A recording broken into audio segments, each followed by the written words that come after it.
Well,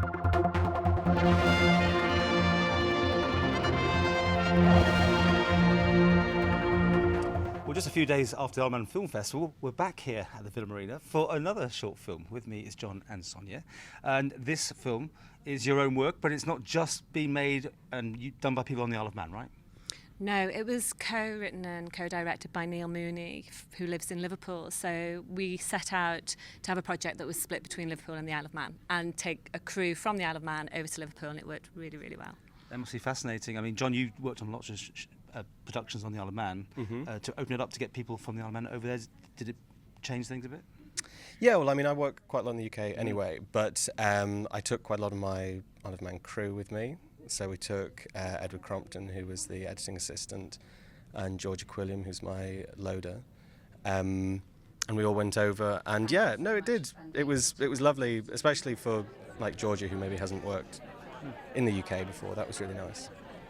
Him Upstairs, which is say the title, but you can't really tell us much about it because a lot of it does rely on you seeing the film and getting the sort of twist, is there? Yeah, it's character-led. So I think if we tell you that it's a story about a very lovely lady called Margaret Conroy and her life, I think that's probably about as much as we can get. Was it a good one to film, get involved in? It was brilliant, yeah.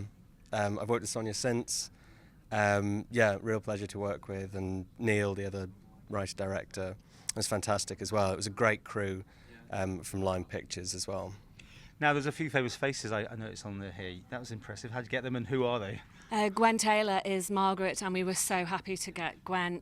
Neil's always loved Gwen, and we had a list of actors that we wanted to approach, and we were just about to start sort of looking for Margaret, and we watched footage of Gwen, and that was it.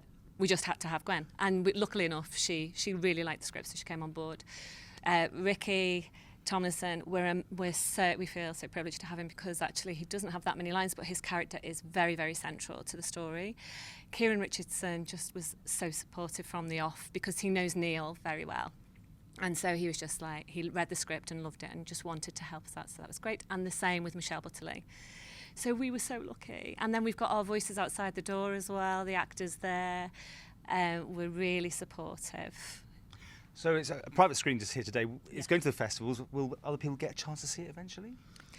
Yes, there'll be another screening in October in Liverpool, mainly for the Liverpool sponsors and crew, but some of the Isle of Man guys will go over as well. More details on the website? Yeah, absolutely. You'll be able to follow all its festival progress there. I noticed you've got a lot of Isle of Man sponsors involved as well. Yes. Yeah, the sponsors have been amazing. Well, we literally couldn't have done it without the sponsors. Age Isle of Man came on board, and that gave us great momentum to approach PokerStars and microgaming through their health and care programs. And then we had Lime Pictures, obviously. They gave us the studio. We had space there. I mean, that was fantastic, yeah, isn't it? Studio space. You're But, spoiled then having that, were you? Absolutely. It makes suddenly my job so much easier. But, the script is absolutely fantastic, and I think that goes a long way to attracting, talent, sponsors, crew, everyone really.